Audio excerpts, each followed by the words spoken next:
Thank you so much, Joe, and welcome everyone to the session. A warm welcome from Newcastle in the northeast of England. And we have a great session lined up for you. And our presenter for this session is Anja Franczak, who is from the Instytut of the Good Death over in Poland. And they have been partners of Lifting the Lid since the very beginning.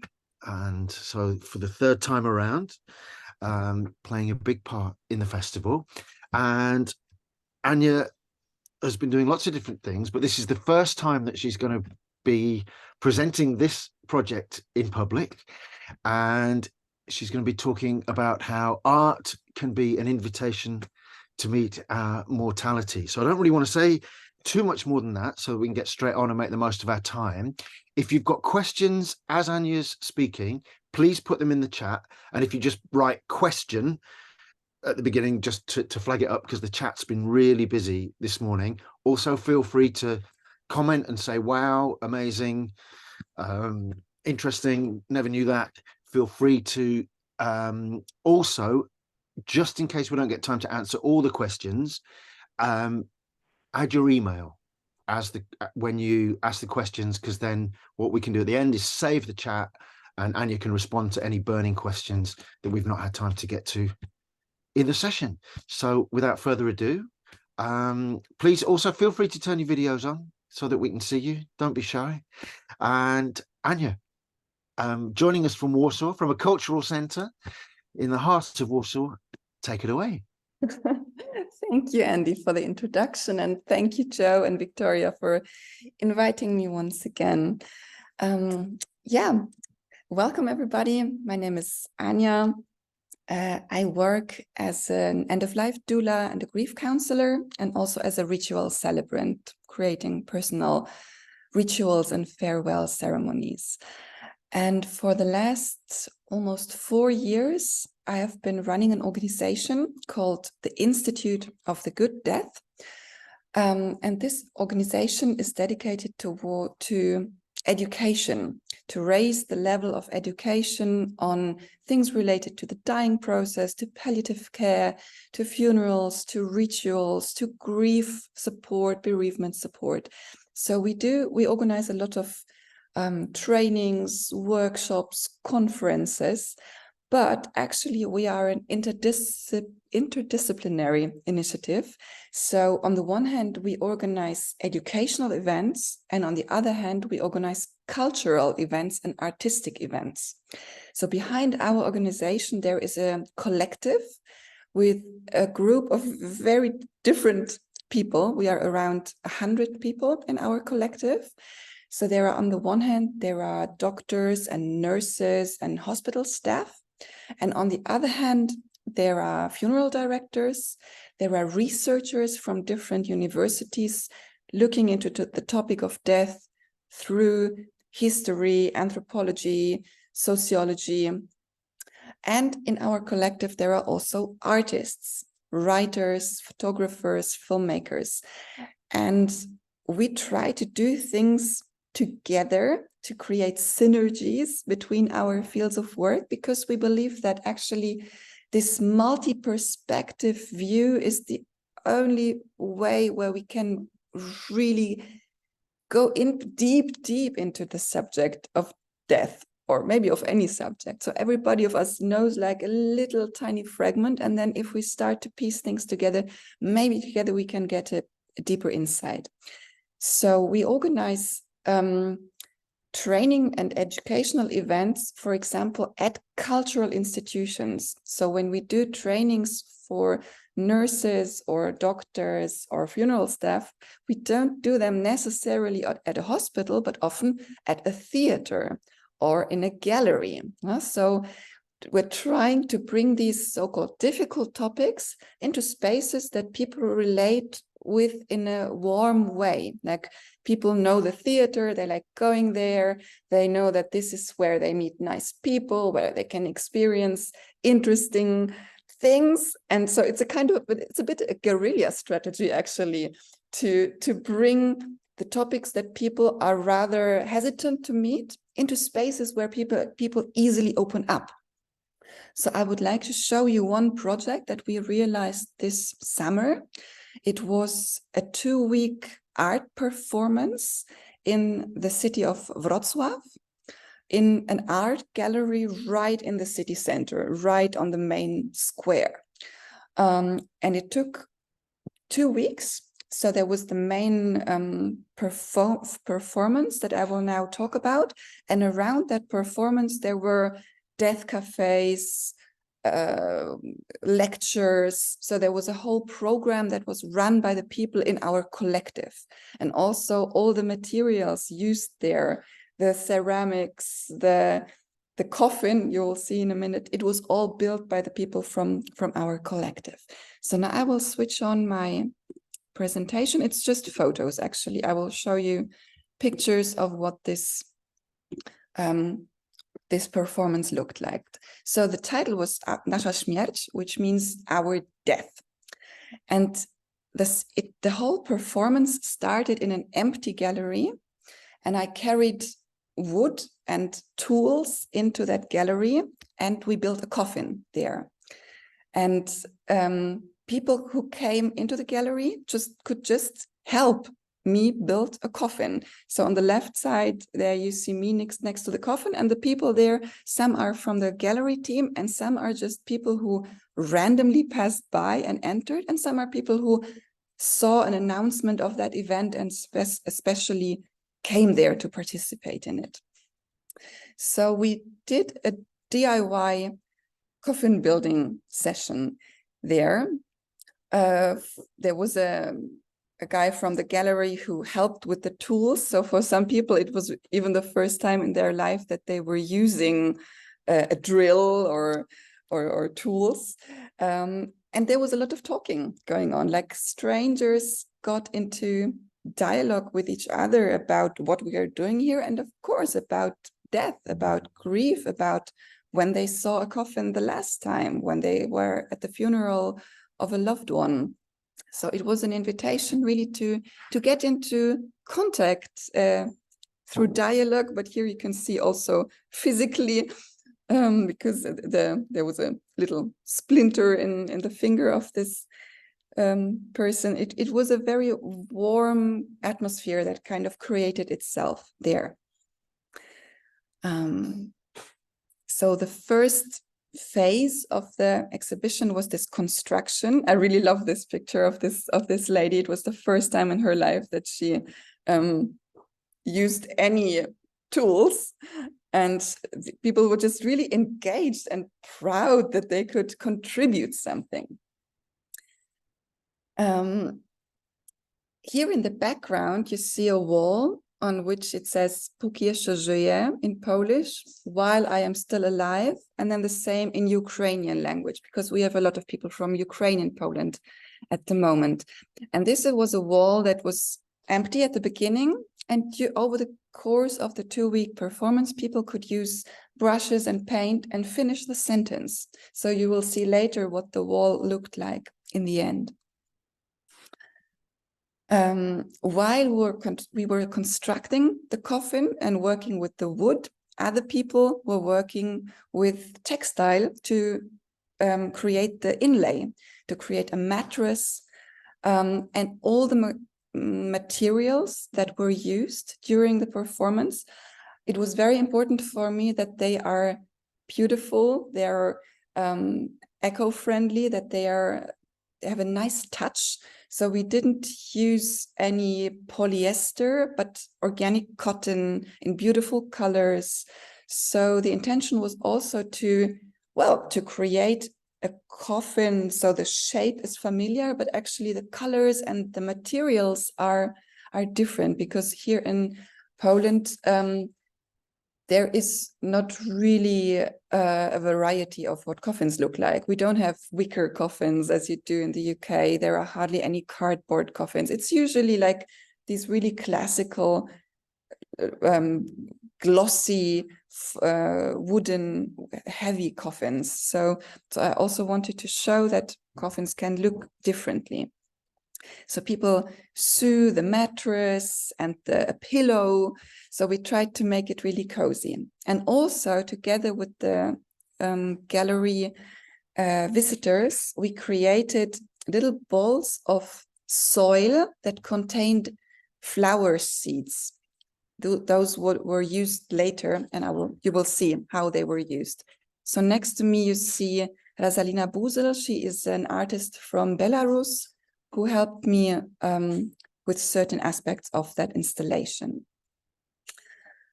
When the coffin was finished, the construction, I invited people to paint it. And here you can see how I first painted my own hand and then made a print of my hand on the coffin. And then that was like the opening for people to either do the same or to write something, to draw something.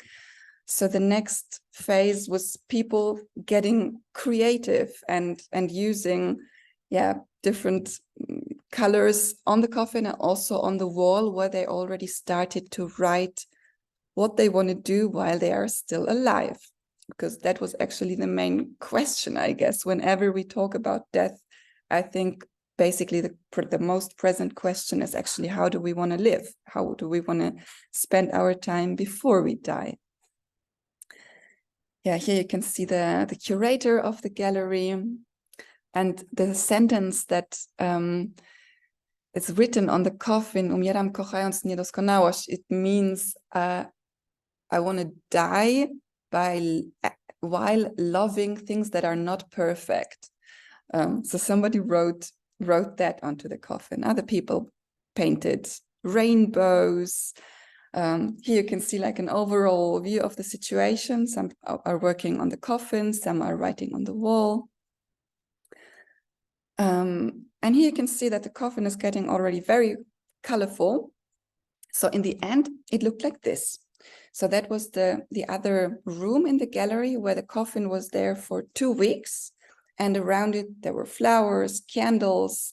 There was special incense that was created by an artist who works with herbs. So there was a special smell created or perfume created for this space. And then the main part of the exhibition was that people could come there and lay down in the coffin if they want to. And they could either do that on their own, or they could make an appointment with me. And then we would just first have a chat, talk about why they want to do this, why they want to lie down in a coffin, what brought them here. People had very different motivations. Some came because they wanted an artistic experience, but most people came because they had a really deep motivation, because somebody in their family was sick or somebody had died. Or one woman came who was in palliative care in her advanced cancer treatment, and she wanted to confront her own mortality in a conscious way. So people actually really came there to have a deep conversation and to confront or to meet something inside them. And then while they were laying in the coffin, I offered them, if they want to, I can guide them through a kind of inner journey. And most of them said, yeah. So I asked them to imagine the day in the future when they will be in a coffin, when their body will be in a coffin once again. We don't know when that will be. We don't know how that will happen, but we are pretty sure that it will happen. And from those million ways how they might die, we will now pick one of those countless numbers of how somebody can die, and we will pick that possibility where you will die with a smile on your face and with the feeling that you've done well, you're satisfied. It has been tough. It has been a tough experience to be human, but it has also been super interesting, and it has been beautiful. And I've used my gifts and my talents that I have to bring them into the world. And I've done some work, and now it's okay. Now I'm tired. Now I can go with a with a smile on my face. So the questions that I brought up in the situations were like, how did you spend your life so you can die like that? What kind of decisions did you make? Who are the most important people in your life? How do you spend time with them? And people were some of them were very moved. Some immediately afterwards said, oh my God, I have to call my mom.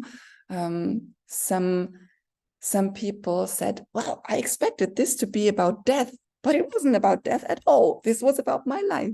So it was very interesting conversations with the people who went into this experience.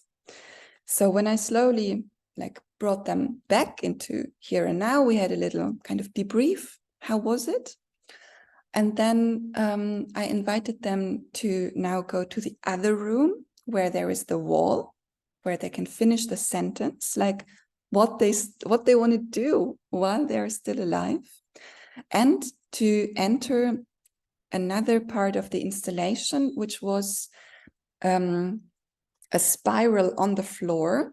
So people were asked to take a stone that could symbolize some pain they are carrying, some grief that they are carrying, something that they would like to loosen or to soften. And then to take that stone and to walk into the spiral on the floor, which you can see here, into the center of the spiral. And the spiral was also built out of organic materials, different types of seeds, sticks, stones, some seeds that were growing, and people were invited to walk. Oh, and some little coffins made out of clay by the Belarusian artist Razalina, who participated in this. And then people were asked to enter that spiral with an intention to have that stone with an intention to let some pain, to allow something to transform. And in the middle, they put the stone onto that plate, and from that ceramic dish, they took one of the soil balls, like seed bombs, and they were invited to walk out of the spiral, walk out of the gallery, back into their life, and find a good place to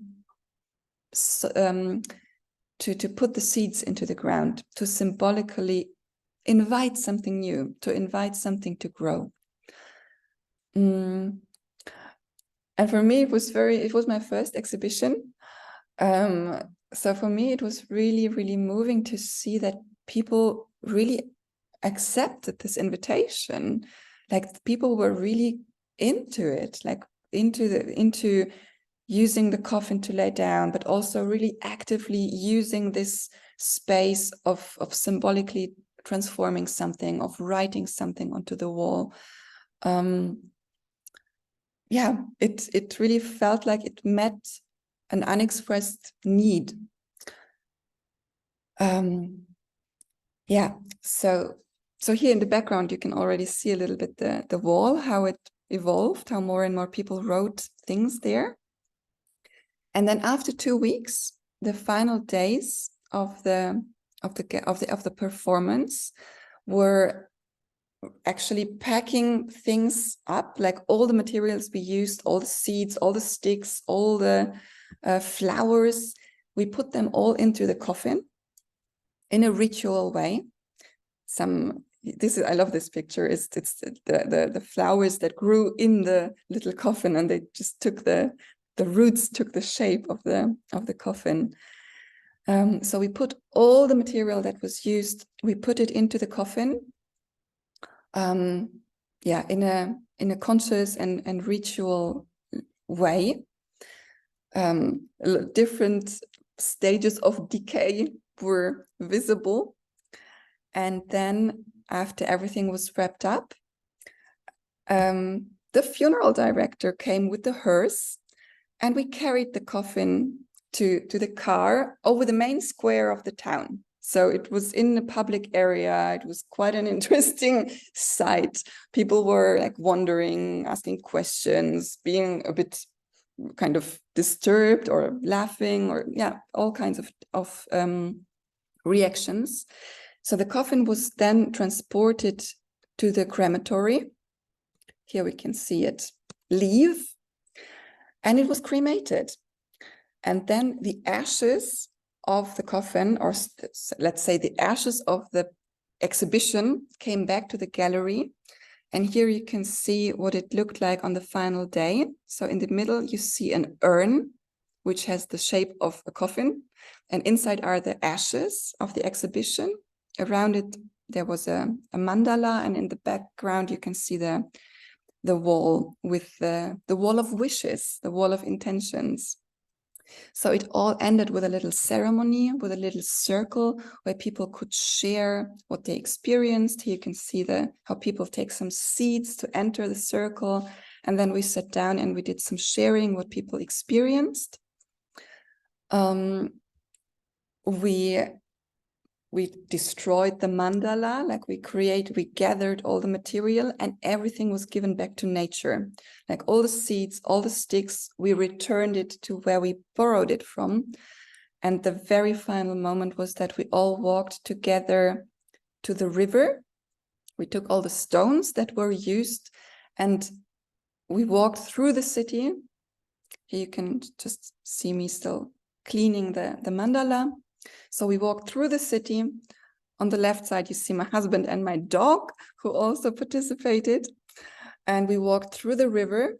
And there, as a final moment of the whole process, the stones were given back to the river with the question to the element of water to receive and transform the pain that has been given over to these stones. So that was briefly what it looked like. Here's if you want to find more information about me or about our institute, here are our websites and our Instagram profiles. So I'll now switch off the presentation. I didn't watch the chat, so I'll be happy now to answer questions if there are any, or to hear your thoughts. So I'm basically sharing this because maybe you want to do something similar. This is really not a very complicated intervention to do, putting a coffin in public space, and I'm definitely not the first one who has done that. So maybe I'll make a little point here.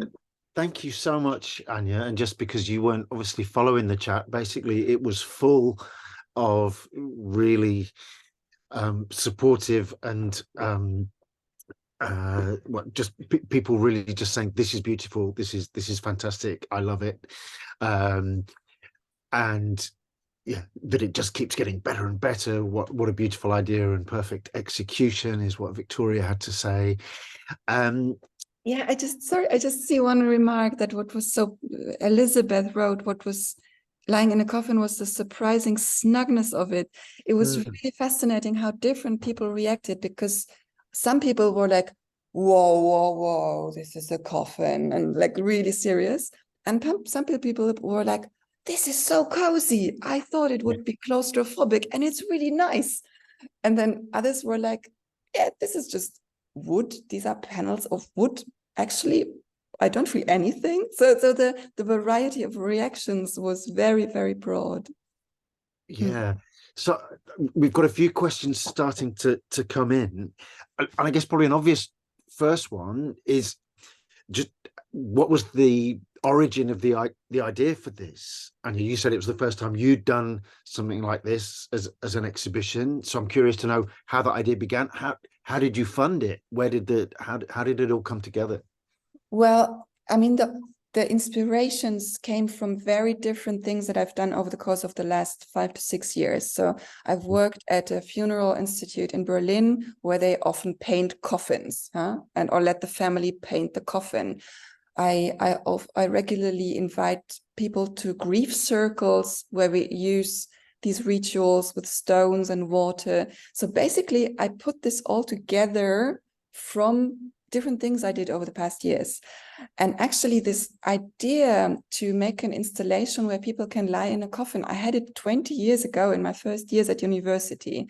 And by then I thought, Anja, what a stupid idea. Can't you do something normal? And I put it aside, and then it came back after 20 years. And then I had met this curator of the gallery, Kasharoy, and I had a nice chemistry with her. So I thought I could ask her what she thinks of it, if this is a good idea, and how I should kind of realize it, if I should make like a proposal and send it to different venues, or I didn't know. So I told her about the idea, like how I see this project, and she was just listening to me. And then at some point she said, this is great, I'll do it. Great. And it just happened. And it's a public gallery, so they have public funding. So it was all financed by the city and the region. Yeah. Wonderful. We've got a specific question from Elizabeth asking about the decision to cremate rather than bury the coffin, and just how it felt to actually go through with that process of the cremation. Was there a specific reason why you decided to cremate rather than bury? No, and actually when I use it, when I do this whole performance, the next time I want to bury the coffin. I want to use really everything recycled or wicker material and do a burial, because I'm not a fan of cremation. It's not an eco-friendly thing to do. In this context, I mean, that's one of the conclusions I had after this first time that I did the performance.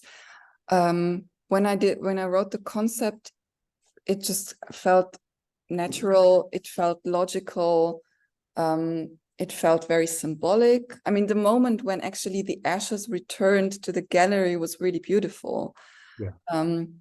However, my mission is rather to really promote environmentally friendly burial methods. So next time there will be no cremation. Absolutely. Yeah. I guess probably the coffin itself, more environmentally friendly than with somebody in it, but still, yeah. We are going to have to wrap up. Thank you so much to everyone for those fantastic questions, and I'm sure you can see, Anja, that people are really inspired by this. I'm going to say it out loud so that it's on the record. We would love to invite you to Newcastle to do something similar. Let's see if we can. Oh my God, I would love to find a way to make that happen. I would love to do that. Yeah, that would be great. And a reminder to everyone, please visit the merch stand. You can see Joe modeling the lovely t-shirts there. Please do that. Victoria's got one on as well, available in lovely colors. Look at the GoFundMe site, and it's really fantastic to have such great energy and wonderful presentation. So thank you so much to Anja and everyone who was involved in that wonderful project. Please convey our thanks from everyone at Lifting the Lid for sharing that with everyone. I'm sure it's inspired us one and all. Look, it's looking in the chat like we've got a UK tour happening. So right, this is great. Thank you so much, everyone. Next session starting in just over